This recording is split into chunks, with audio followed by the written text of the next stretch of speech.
On his first full day as pontiff, Pope Leo XIV held a mass for cardinals at the Sistine Chapel. There he said the church must reach out to areas where there is a lack of faith and where people prefer technology, money, success, power, or pleasure.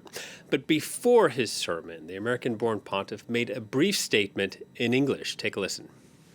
As we celebrate this morning, I invite you to recognize the marvels that the Lord has done, the blessings that the Lord continues to pour out upon all of us.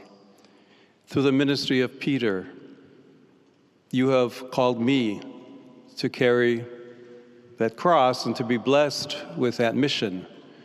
And I know I can rely on each and every one of you to walk with me as we continue as a church, as a community of friends of Jesus, as believers, to announce the good news, to announce the gospel. That was followed by Pope Leo speaking in Italian. Let's cross to our correspondent, Seema Gupta. Hello to you, Seema. Pope Leo choosing to speak in English there at the beginning. What else could you tell us about his message? Yes, absolutely. I mean, choosing his native English, because let's not forget, he was born in the south side of Chicago. I mean, that's where he grew up, at least. And he addressed his brother cardinals in this way. I think really it was a way to stress the issue of unity and, of course, speaking in English, because a lot of the cardinals that are present there, a lot of them don't speak Italian. For them to hear the words in English, he was appealing directly to them and directly to stress the message of unity, something that I think many were hoping to hear from him, because they want to see unity in the church. It's not just about the traditionalists versus the liberals and the progressives, but about the universal church, as other cardinals have stressed upon in the lead up to the conclave.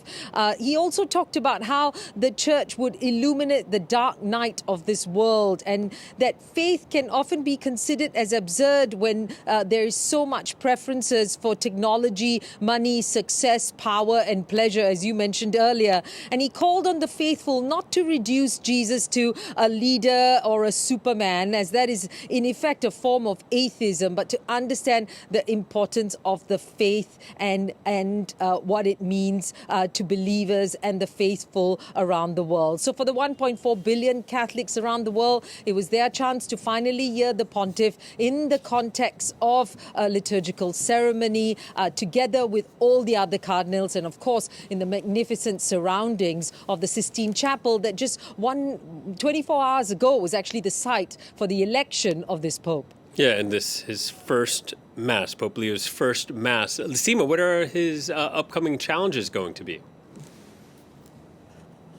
Well, what that's been mentioned by all Vatican watchers is this issue, as I mentioned earlier, about unity within the church, bringing the church together, the different parts of the church all around the world, because it's often a different presentation in different parts of the world. So he wants to stress unity, but also diplomacy. Let's not forget the church under Pope Francis was involved in trying to push for peace, something that Pope Leo XIV even mentioned at his very inaugural speech, peace around the world, whether it's in conflicts in Ukraine or as well as in the Holy Land. Then, of course, the scandals, the sexual abuse scandals at the hand of clergy. That's something that he's going to have to tackle, and not forget as well the financial scandal and the finances of the Vatican. It's a massive task ahead, because the church, of course, in different parts of the world. And then, of course, governance issues, the role of the laity, the role of women.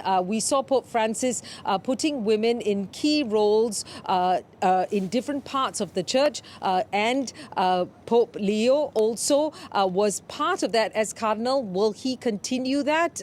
Most expect that he will. We'll have to wait and see. And then the whole issue of sexuality, of course, LGBT Catholics and how they feel. Pope Francis, who once said, "Who am I to judge?" We'll have to hear to see how Pope Leo will address that issue. So many challenges for him ahead as he starts his pontificate. And what else is in store for him? Well, the 69-year-old Pope, today we saw that first service, and then, of course, getting to know the cardinals. We want to know where he's going to be living. Is he going to return to the papal apartment, or is he going to take on the residences at Casa Santa Marta, the same way that Pope Francis did? Some eagle-eyed journalists noting during the service today he was wearing black shoes, not red, not white, but simple black leather shoes, and wanting to see how he will approach things. And on Sunday, while today was about being with his fellow ex-cardinals now that he's Pope, Sunday he will be addressing the faithful at St. Peter's Square, as all popes do on a Sunday. So there will be that noon audience. And then on Monday, he will be having an audience for the journalists around the world, the media workers from around the world who have been covering the funeral of Pope Francis and, of course, this conclave and now the election. All right, Seema, thank you very much. Seema Gupta reporting.